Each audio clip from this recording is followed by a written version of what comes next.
Hello, my name is Jesse Birkey, and I've written a couple blogs in the past, and so I decided to try out a video blog. So we'll see how this goes, and I'll keep it pretty short and quick and to the point.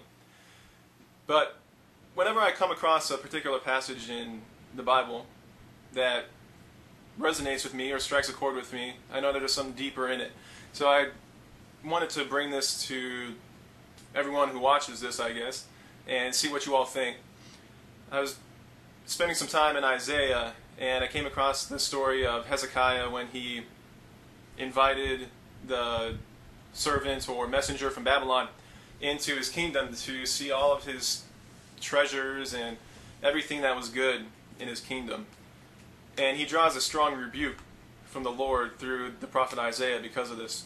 And so I started thinking, why? Why is this story important? And what does it mean to me? And why did Hezekiah get rebuked for this? And so I started to think and ask the Lord, and what I feel like God revealed to me is this, that our treasures in our lives, everything that we hold dear, is constantly trying to be plundered by our enemy. Satan and his kingdom, the kingdom of darkness, is constantly trying to come in and take whatever good that God has deposited into our souls. And so this passage could be very significant to us as we try to walk in obedience and try to walk in the kingdom. There's a lot of things in this world that can try to overtake us and overwhelm us and make it seem like they are good, and we try to impress things, and we try to go out and just invite people in who we think are influential or can increase our social standing, whatever that may be. But the problem with that is that we're inviting the enemy into our lives. God knows the nature of our enemy. Do we understand the nature of our enemy?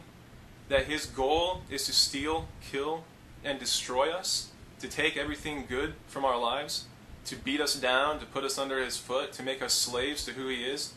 And yet so many times we willingly invite the enemy. These people that Hezekiah invited to see his kingdom were from Babylon.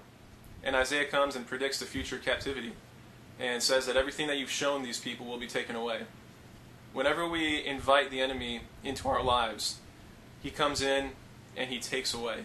And we do this willingly so many times. Whether that be choosing fear instead of faith, whether that be harboring bitterness and not dealing with anger instead of forgiving and admitting that there's hurt and pain, whether that be just not liking yourself very much and constantly putting yourself down, a creation of God. Those are some of the subtle things that we don't typically think of as sin. Then you have all the other things like addictions and whatever else that we can think of as what we consider an obvious sin. But so many times we're pulled in by the influences of man and the seduction of the enemy. And we open our hearts to him. And the enemy is subtle.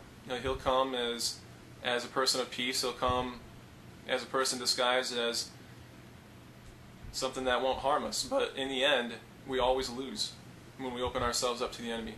So the question is, how are we opening our lives to the enemy? All it takes is a little sliver.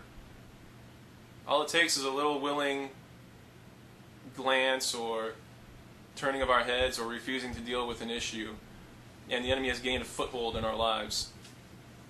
And it promises to bring captivity. We see in James 4, it says, "Submit yourselves to God. Resist the devil, and he will flee from you."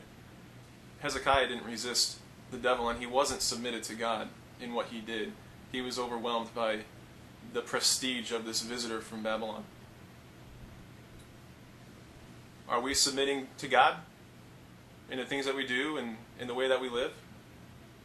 And then, are we resisting the devil when he tries to come in and take us captive? Or are we not submitting to God and then wondering why we're living our lives filled with torment, fear, anxiety, and a total lack of peace in our lives? Who are we giving the ground of our hearts to? Who are we giving the kingdom of our lives to? Something to think about, something to ponder, something to evaluate, honestly. See what you come up with. It should be impactful in our lives. It's impactful in my life. It causes me to stop and think a little bit. So God bless you guys, and that's about it. That's all I got for now. So until next time.